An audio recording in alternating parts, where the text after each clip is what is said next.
శ్రీమహాగణాధిపతయే నమః. ఓం గురుభ్యో నమః. ఓం శ్రీమాత్రే నమః.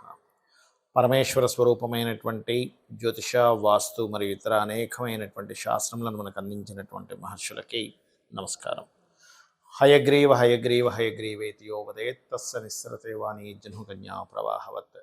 అరుణాం కరుణాతరంగితాక్షీం ధృతపాశాంకుశపుష్పబాణచాపాం అనిమాదిభిరావృతాం మయూఖైః అహమిత్యేవ విభావయే భవానీం. శ్రీమాత్రే నమః. ప్రేక్షకులకి లలితాంబిక అమ్మవారి యొక్క అనుగ్రహం పరిపూర్ణంగా కలగాలన్న స్ఫూర్తి కోరుకుంటూ, మనకి బుధగ్రహము ఆగస్టు 6వ తేదీ నుంచి 28 ఎండింగ్ అంటే ఆల్మోస్ట్ 29వ తేదీ వరకు వక్రించి కంబస్లో కూడా ఉంటున్నాడు. అంటే అస్తంగత్వ దోషంలోనే ఉంటున్నాడు మరియు వక్రించి ఉంటున్నాడు. బుధ రాశుల్లో కేతు ఉంటూ నీచబడ్డ శుక్రుడు కూడా బుధుడు రాశుల్లోకి వెళ్ళి ఉంటున్నాడు. కాబట్టి ఈ సమయంలో ఎటువంటి విషయాల పట్ల మనం జాగ్రత్త వహించాలి? ప్రధానంగా ద్వాదశ లగ్నాల వారు, లగ్నం తెలియని వారు రాశి నుంచి చూసుకోవచ్చు. అదేవిధంగా ఏ జాగ్రత్తలు తీసుకోవాలి, ఎటువంటి పరిహార మార్గాలు చేసుకోవాలనేది తెలుసుకోండి. అదేవిధంగా ఇక్కడ కేవలం రాసే కాకుండా జనరల్గా కూడా అసలు బుధుడు ఇచ్చేటువంటి ఫలితాలు ఏమిటి, బుధుడు ఇచ్చే ఫలితాలు ఎటువంటి ఇబ్బందులు పడతారు జనరల్గా అనేటువంటిది కూడా వీడియో ఎండింగ్లో చెప్తాను. కాబట్టి వీడియోని ఎండింగ్ వరకు చూడండి. మీన లగ్నము, మీన రాశి, మీనం వారికి కనుక చూసుకున్నట్లయితే ప్రధానంగా మీరు ఇక్కడ ల్యాండ్స్, గృహాలు, ముఖ్యంగా ల్యాండ్స్ సంబంధించిన విషయంలో మీ యొక్క జీవిత భాగస్వామి పేరు మీద తీసుకోవడం కానీ, లేదా లేనట్లయితే మీ యొక్క జీవిత భాగస్వామి అది స్త్రీ కావచ్చు, పురుషుడు కావచ్చు, గుర్తుపెట్టుకోండి. మీ యొక్క జీవిత భాగస్వామికి ఏదైనా ఉద్యోగం ఇప్పిద్దామనేటువంటి ప్రయత్నంలో కాస్త ఎక్కువ స్ట్రెస్ ఉంటుంది ఈ బుధుడు వక్రగతి వల్ల. ఆ యొక్క ప్రయత్నంలో కొన్ని రాంగ్ స్టెప్స్ కూడా పడతాయి. అంటే ఏంటి, ఎవరో తెలిసిన వాళ్ళు ఏదో డబ్బులు కడితే మీకు గవర్నమెంట్ జాబ్ ఇప్పిస్తాము. ఎందుకంటే ఇప్పుడంతా కూడా మొన్న ఈ టీచర్ జాబ్స్కి పడ్డాయి. చాలామంది ఏం చేస్తారంటే ఇక్కడ జరిగే మోసాలు చెప్తున్నా సమాజంలో. డబ్బులు తీసుకుంటారు, మీకు ఒకవేళ పని అవ్వకపోతే మీకు ఒక 10% మాత్రం కట్ అవుతుంది, మీకు డబ్బులు ఇచ్చేస్తామంటారు. చూడండి జరిగే మోసాలు ఎట్లా జరుగుతున్నాయి. మనమేమనుకుంటున్నాం, సర్లే 90% అయితే రిటర్న్ వస్తుంది, 10% ఎందుకు ఇవ్వరు అంటే మరి వాళ్ళకి డబ్బులు ఇస్తాం కదండి. కొంతమంది మనకు వెనక్కి రావు, బట్ మన ప్రయత్నం మనం చేస్తాము. కానీ ఎప్పుడైనా సరే అక్కడి నుంచి ఏదైనా మనకి కొన్ని విషయాలు స్ట్రిక్ట్గా జరిగినప్పుడు మిస్ అయిపోతుంది.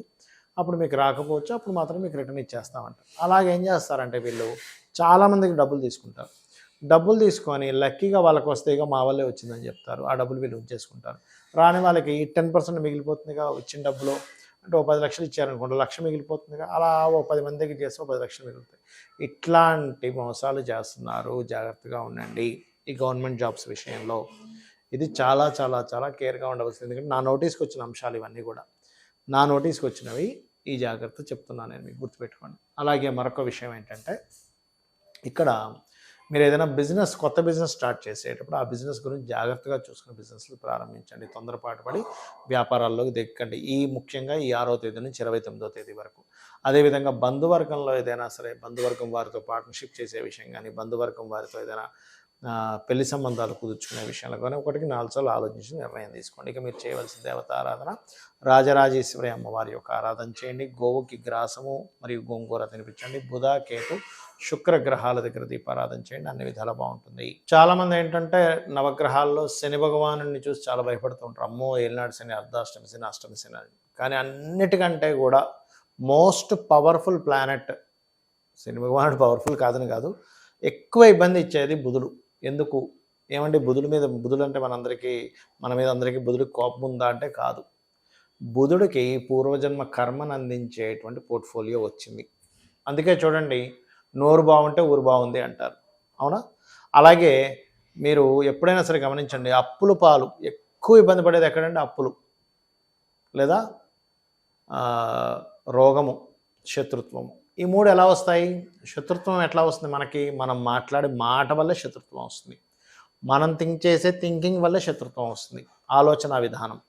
బుధుడు ఆలోచనకు కారకుడు, మాటకి కారకుడు. అలాగే బుధుడు అప్పులకి కూడా కారకుడు. ఎవరికైనా సరే ఎక్కువ అప్పులు ఉన్నాయనుకోండి, వాళ్ళకి కారణం ఏమిటంటే వాళ్ళ జన్మజాతకంలో బుధగ్రహం పాడైంది అని అర్థం చేసుకోవాలి. బుధగ్రహం కనుక పాడైందంటే అప్పుల మూలంగానే ఇబ్బంది పడతారు. ఇది గుర్తుపెట్టుకోండి. అప్పుడు ఏం చేయాలి? ఓం అపర్ణాయై నమః అనే మంత్రం ఒక 40 మినిట్స్ చేయండి రెగ్యులర్గా, మీకు ఖచ్చితంగా బాగుంటుంది. దీంతో పాటు ఇంకొక మంత్రం ఉంటుంది, అంటే ఫైనాన్షియల్ గ్రోత్కి. ఓం సంపత్కరీ సమారూఢ సింధుర వ్రజ సేవితాయ నమః, లేదా ఓం ధర్మాధ్యక్ష ధనాధ్యక్ష ధన ధాన్య వివర్ధిని నమః చేయండి, ఖచ్చితంగా బాగుంటుంది. అలాగే ఇక్కడ మరొక విషయం ఏంటంటే, ఈ యొక్క బుధగ్రహానికి సంబంధించినటువంటిది ఎవరికైనా సరే జన్మజాతకంలో బాలేదు, అలాంటప్పుడు వాళ్ళ పేరు మీద అగ్రిమెంట్స్ ఉంచకూడదు. షేర్ మార్కెట్ జోలికి అస్సలు వెళ్ళకూడదు. బుధుడు పాడయ్యాడు అనుకోండి, ఎవరి జన్మజాతకంలో అయినా వాళ్ళు షేర్ మార్కెట్లోకి వెళ్ళారా అయిపోయింది వాళ్ళ పరిస్థితి. Because of share marketing related సంబంధించిన వాటికి బుధుడు కారకుడు. బుధుడు ఎవరి జన్మజాతకంలో అయినా లగ్నాధిపతి అయ్యి లేదా లగ్నంలో ఉండి మంచి పొజిషన్లో ఉన్నారంటే వాళ్ళు అపర మేధావులు అవుతారు. అందుకే చూడండి, చాలా మటుకు మిథున లగ్నం వారు, కన్యా లగ్నం వారు మంచి, అంటే వాళ్ళకి మిథున లగ్నం వాళ్ళకి ఏంటంటే తెలివితేటలు బాగుంటాయి, ఎప్పుడు కూడా నాలెడ్జ్ గెయిన్ చేసుకుంటూ ఉంటారు. కన్యా లగ్నం వారు మేనేజింగ్ ఎక్కువగా చేస్తారు. అంటే బుధుడు కనుక బాగున్నాడంటే మేనేజింగ్ స్కిల్స్ ఖచ్చితంగా పెరుగుతాయి, అందులో ఎటువంటి సందేహం లేదు. మరి ఈ బుధగ్రహం యొక్క శక్తి తక్కువగా ఉంది. చాలామంది ఏం చేస్తారు, తెలియక బుధుడు తక్కువ నాకు లోలో ఉన్నాడంటే అందుకని నేను పచ్చబెట్టేసుకుంటా అంటారు. అది తప్పు. ఎప్పుడు కూడా బుధుడు పాడైతే ఆ రత్నం ధరించకూడదు. ఎందుకు? ఇప్పుడు చూడండి, చిన్న ఎగ్జాంపుల్, ఇంట్లో మనం కొన్ని కూరగాయలు తెచ్చుకున్నాము, ఆ కూరగాయల్లో కొన్ని పాడయ్యాయి. పాడవగానే మనం ఏం చేస్తాం, పాడైన కూరగాయని తింటామా, అమ్మో పాడైందని పడేస్తామా? పాడేస్తాం.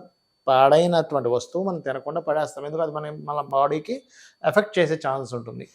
అలాగే ఏదైనా ఒక రత్నము పాడైనప్పుడు పెట్టుకోకూడదు. మరి ఏం చేయాలండి? మీరు ఒకటి గుర్తుపెట్టుకోండి, మీరు పెట్టుకోకూడదు కానీ దాన్ని దానంగా ఇవ్వచ్చు. అంటే అలాగా మీ ఇంటికి దగ్గరలో ఏదైనా ఆలయాల్లో ఏదైనా ఉత్సవాలు జరుగుతున్నాయి, ఏదైనా హారం తయారు చేపిస్తుంది, అప్పుడు పచ్చని పెట్టి హారం తయారు చేపించి ఇవ్వండి.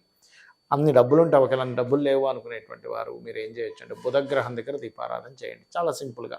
లేదా పెసలు దానంగా ఇవ్వండి, గ్రీన్ కలర్ వస్త్రంతో బుధవారం నాడు కేజింబా పెసలు దానంగా ఇవ్వండి. గోవులకి గ్రాసము మరియు గోంగూర ఆకుకూరలు లాంటివి తినిపించండి. బుధుడు బాగా పాడయ్యాడు మీ జన్మజాతకంలో, మీరు పెసరపప్పుతో సంబంధించినవి తక్కువగా తింటూ ఉండండి. గ్రీన్ కలర్ వస్త్రాలు ఏదైనా ఇంపార్టెంట్ విషయాలకు వెళ్ళినప్పుడు వేసుకోకండి. ఇవి చాలా ముఖ్యంగా పాటించాలి. ఎందుకంటే మనందరికీ కూడా చూడండి, మనకి ఎప్పుడైనా ఏదైనా ఒక సిచ్యువేషన్ మనకు ఫేవర్గా మారింది అంటే మనం మాట్లాడిన మాటే, ఏదైనా మనకి సిచ్యువేషన్ అన్ఫేవర్గా మారింది అంటే మనం మాట్లాడిన మాటే. రిలేషన్స్కి బుధుడు కారకుడు, అప్పులకు బుధుడు కారకుడు, నర్వస్ సిస్టమ్కి బుధుడు కారకుడు, మన స్పాంటేనియస్నెస్కి బుధుడు కారకుడు, మధ్యవర్తిత్వం ఉండడానికి బుధుడు కారకుడు. బంధువర్గం దూరం అవుతున్నారు, బంధువర్గంతో చాలా గ్యాప్స్ వస్తున్నాయంటే బుధుడు పాడే ఉంటాడు. ఎందుకంటే బుధుడు బంధువులకు కారకుడు, మేనమామకు కారకుడు, బావకు కారకుడు, బావమర్దికి కారకుడు, బిజినెస్లకు కారకుడు. ఎవరికైనా బుధుడు బాలేడు, మీ పేరు మీద బిజినెస్ చేయకండి దయచేసి. ఎందుకంటే మీ పేర్ల మీద బిజినెస్ ఉంది, బుధుడు పాడయ్యాడంటే. అయితే ఇక్కడ క్వశ్చన్ ఏంటంటే, పాడవడం అంటే ఏంటని చాలామందికి అర్థం కాదు. అదేమిటి అంటే, బుధగ్రహం కనుక పాపకత్తిరిలో ఉన్న, బుధరాశిలో మరో 2 పాపగ్రహాలు ఉన్నా, ఆ యొక్క మహాదశ కానీ ఆ యొక్క గ్రహం కానీ పాడవుతుంది. పాపగ్రహాలు అంటే ఇన్ సెన్స్ నీచబడ్డ కుజుడు కావచ్చు, అంటే కుజుడు కావచ్చు, శని కావచ్చు, కేతువు కావచ్చు. ఇలాగా ఏదైనా పోర్ట్ఫోలియో బ్యాడ్ పోర్ట్ఫోలియో ఆ బుధగ్రహానికి కానీ బుధరాశులకు కానీ వచ్చినప్పుడు ఏమవుతుందంటే, ఆ బుధగ్రహం యొక్క ప్రభావం నెగిటివ్గా వస్తుంది. ఇదే విధానంగా బుధగ్రహంతో ఏదైనా శుభగ్రహం కలిసింది అంటే శుక్రుడు కానీ గురువు కానీ కలిసాడు అనుకోండి, అప్పుడు అది ఆటోమేటిక్గా మంచి ఫలితాలు ఇస్తుంది. కాబట్టి చేయండి. ఇంకా బెస్ట్ రెమెడీ ఏమిటంటే, విష్ణు సహస్రనామాలు వింటూ ఉండండి రెగ్యులర్గా. ఏదైనా తినేటప్పుడు కూడా మీరు క్రీమ్ అచ్యుత అనంత గోవింద అనుకుంటూ తినండి. ఎందుకంటే బుధగ్రహము మన బాడీలో స్మాల్ ఇంటెస్టైన్ రిలేటెడ్ సంబంధించిన వాటికి కూడా కారకుడవుతాడు. కాబట్టి బుధగ్రహం పాడైంది అనుకోండి, వాళ్ళకి లోపల కూడా ఎలా ఉంటుందంటే గట్ రిలేటెడ్ సంబంధించిన ప్రాబ్లమ్స్ రావడము, గట్ హెల్త్ పాడవడము, అలాగే అరుగుదల. ముఖ్యంగా రవి కూడా పాడయ్యాడు అనుకోండి, సింహరాశిలో ఉండే పాపగ్రహాలు పాడై రవి కూడా పాడైతే ఇబ్బంది వస్తుంది. కొంతమందికి బుధుడు రవితో కలిసి ఉంటాడు, బుధాదిత్య యోగం అంటాడు. అలాంటప్పుడు వాళ్ళకి ఏంటంటే వాళ్ళు మాట్లాడేటువంటి మాటల్లో కానీ అంతా కూడా హుందాతనం కనిపిస్తూ ఉంటుంది.